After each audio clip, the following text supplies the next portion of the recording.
the daily program in the mornings. Otherwise, I'm involved in the organizations that we have here, the Muslim Women, Young Women, Pangani Mosque Committee.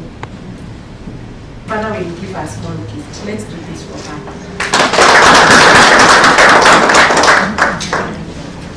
And after that, we will have Ibrahim Litome, Chief Kadi, Grace Maingi, and Farah Manzour to be asked some few questions by the media so that we can release them, so that when Ibrahim gets on board, we won't disrupt his session.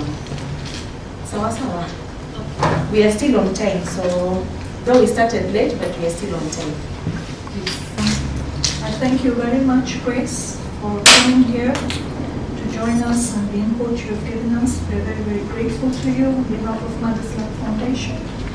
And we hope in the near future we will be networking with you as well. Thank you so much.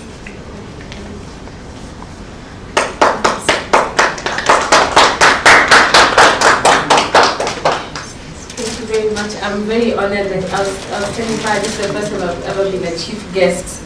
Normally I'm the one on the other side to the people present. But we know for sure, although the Constitution, the new Constitution has a very expanded Bill of Rights and has also a very, very clear provisions on affirmative action, particularly for women, we know that there are challenges that deny women access to justice. And today we are focusing on the Qadi's courts because a survey has shown that many Muslim women seek justice, particularly on family matters in the Qadi's courts, but there are some challenges that face them. So Mother's Lab has brought us here together to discuss some of these challenges and how we can overcome them so that Muslim women or women who go to the Qadi's courts for justice will not be denied the benefits of the new constitution, that expanded Bill of Rights, because we know one of the rights is access to justice. So if there are challenges or barriers to their access to justice, then there is a problem. In fact, we can be accused of being in breach of the very constitution that all of us stand up and swear to defend. So basically that's what I'm here to discuss today and share with the other challenges that deny women access to justice in the Qadi's courts and how we can overcome those challenges. Okay, is there a way that these women will have justice? Because most of the time they've come out complaining that they're not even getting chances at the Qadi's court. Yes. What would you say about that? Is there a chance for them? Definitely there is a chance because number one, as I said, we have a very expanded and a very elaborate Bill of Rights in the new constitution. Okay. Then we have the substantive laws that are applied in the Qadi's courts, which are basically the Islamic law, which is supposed to be applied in the Qadi's courts, and both of them give women their rights.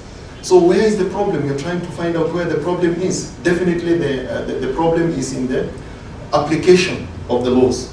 The application of the laws and also the structures that we have that maybe are not user-friendly. So it is something that is doable.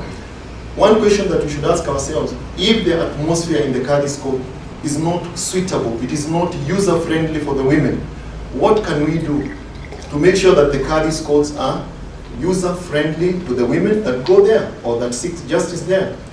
Again, the substantive law that is applied in the Qadi's courts, that is the Islamic law, what does it say about the rights of women? And in short, I'll tell you, Islamic law is full of rights for women. In fact, Muslim women who know their rights under Islamic law, they believe that they even have more rights than men. So where is the problem? The problem is some of them don't know these rights at all. They are ignorant of the laws that give them a lot of rights. And also the men, some of them deliberately deny women those rights because they know they don't know their rights, so they are denied their rights. And I'll just give an example here. A woman comes to my office in the morning, she's just wearing a kanga. And she tells me, I was chased out of my house last night by my husband. He gave me a divorce last night. And she says, can you help me just to go and collect my clothes?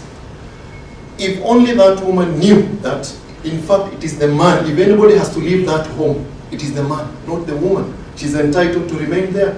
But poor woman, because she doesn't know, at midnight she walks out with maybe even the night dress. She walks out of the place.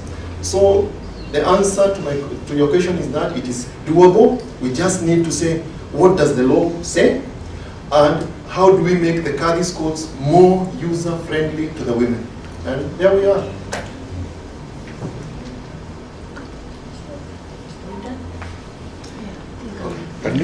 Just one. What about, since there is no lady Qadi, or there's no room for any lady Qadi, what's your take on that?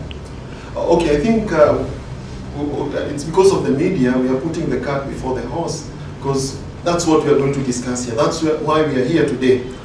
What are some of the suggestions that we are coming up with to make the Qadis courts more user-friendly to the women?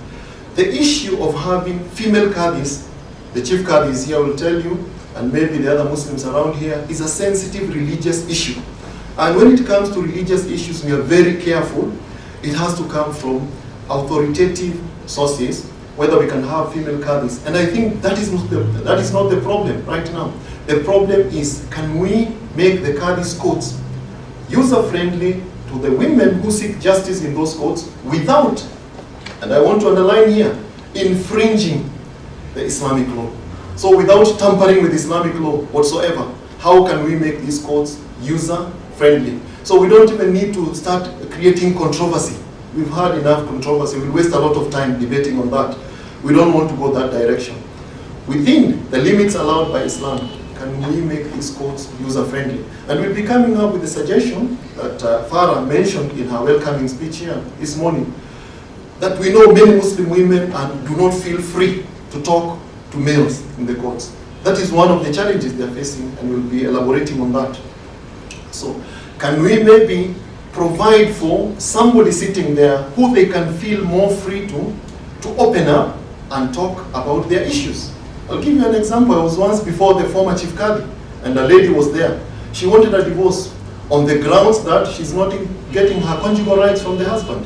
And this woman from Lamu, she felt shy. It was me, the Chief Qadi there, another male advocate there, and there she was, the only woman in that court. And she said, Wanakadhi, mimi sitaki mume anailala mvunguni, nataka mume anailala juu ya kitanda.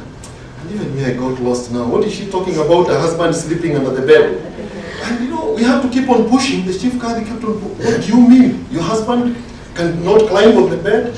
Oh, then later on we discovered what she wanted to say. I'm not getting my conjugal rights. But, you know, if the Qadi was not careful, that woman would have left the court without us knowing what her problem is. She is inhibited by the environment. You know?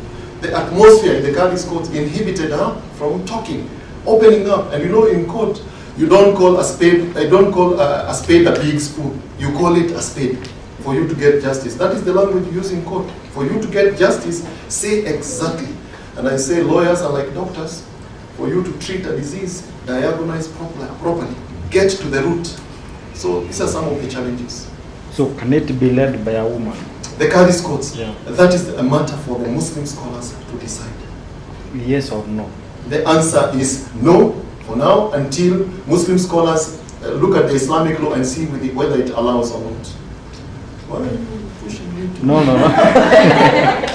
I just want, maybe for the sake of you coming at this time, I want to invite Farah to just go through the speech so that you can be able to base your questions on what she will talk about, what her speech is all about, why we are all gathered here, maybe before I invite Grace and Chief Qadi, briefly.